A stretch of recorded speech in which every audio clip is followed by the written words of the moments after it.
I have not the shadow of a hope anywhere else. Personally, I could never have overcome my own sinfulness. I tried and failed. My evil propensities were too many for me, till in the belief that Christ died for me, I cast my guilty soul on him, and then I received a conquering principle by which I overcame my sinful self. The doctrine of the cross can be used to slay sin, even as the old warriors used their huge two-handed swords and mowed down their foes at every strike. There is nothing like faith in a sinner's friend. It overcomes all evil. If Christ has died for me, ungodly as I am, without strength as I am, then I cannot live in sin any longer, but must arouse myself to love and serve him who hath redeemed me. I cannot trifle with the evil which slew my best friend. I must be holy for his sake. How can I live in sin when he has died to save me from it? There was a day, as I took my walks abroad, when I came hard by a spot, forever engraven upon my memory, for there I saw this friend, my best, my only friend, murdered. I stooped down and sat upright and looked at him. I saw that his hands had been pierced with rough iron nails, and his feet had been rent in the same way. There was misery in his dead countenance so terrible that I scarcely dared to look upon him.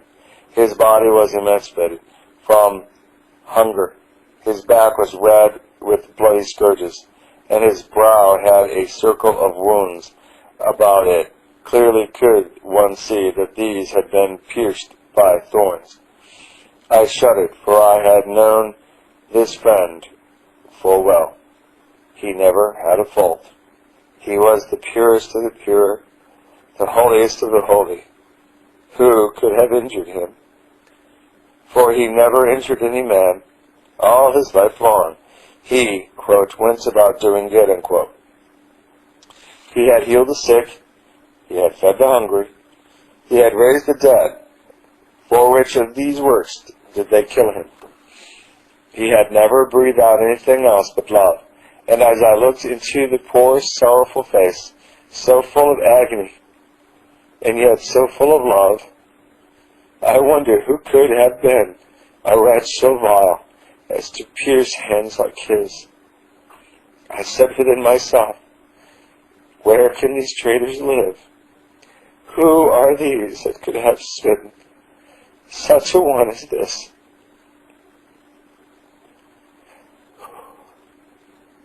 Had they murdered an oppressor, we might have forgiven them.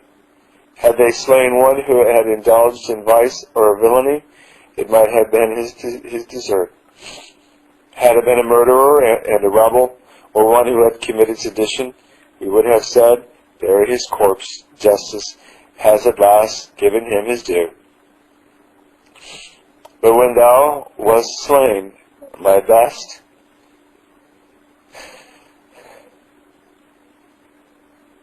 my only beloved, where lodged the traitors.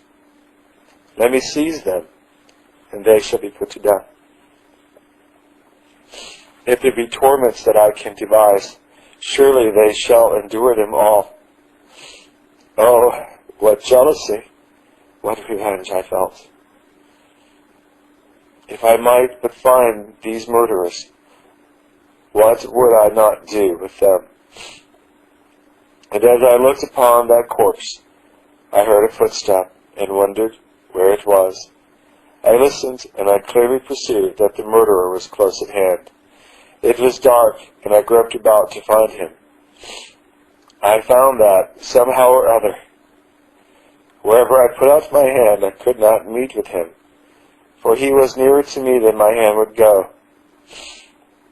At last I put my hand upon my breast.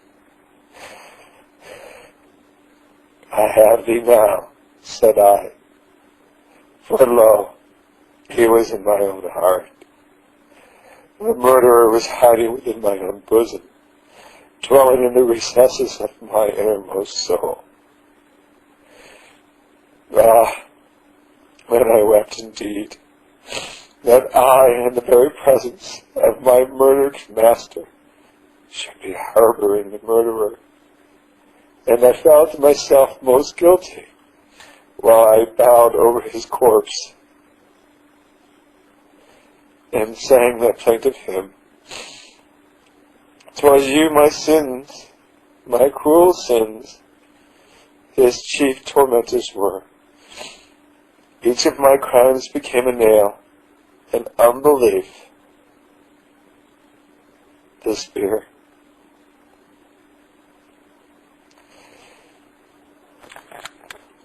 Amidst the rabble-rout which hounded the Redeemer to his doom, there were some gracious souls whose bitter anguish sought vent in wailing and lamentations, fit music to accompany that march of woe. When my soul can, in imagination, see the Savior bearing his cross to Calvary, she joins the godly women and weeps with them, for indeed there is true cause of grief, cause lying deeper than those mourning women thought. They bewailed innocence maltreated, goodness persecuted, love bleeding, meekness about to die. But in my heart has a deeper and more bitter cause to mourn. My sins were the scourges which lacerated those blessed shoulders, and crowned with thorns those bleeding brows. My sins cried, "Crucify him, crucify him," and laid the cross upon his gracious shoulders. His being led forth to die is sorrow enough for one eternity. But to my having been his murderer is more, infinitely more grief than what poor fountain tears can express. Why those women loved and wept, it were not hard to guess, but they could not have greater reason for love and grief than my heart has. Nain's widow saw her son restored, but I myself have been raised to newness of life. Peter's wife's mother was cured of the fever, but I of the greater plague of sin. Out of Magdalene 7 devils were cast, but a whole legion out of mine. Mary and Martha were favored with visits from him, but he dwells with me. His mother bare his body, but he is formed in me. Quote, the hope of glory, unquote. In nothing behind the holy women in debt, let me not be behind them in gratitude or sorrow. Love and grief my heart dividing, with my tears his feet I'll lave. Constant still and hard abiding, weep for him who died to save.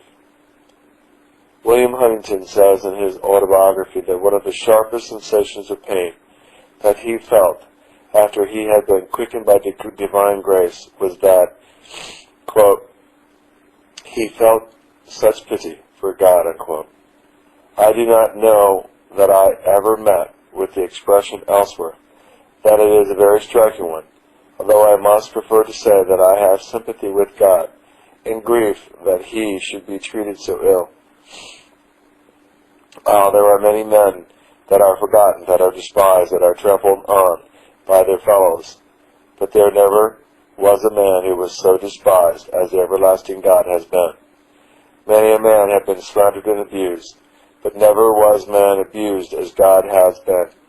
Many have been treated cruelly and ungratefully, but never was one treated as our God has been. I, too, once despised him. He knocked at the door of my heart, and I refused to open it. He came to me,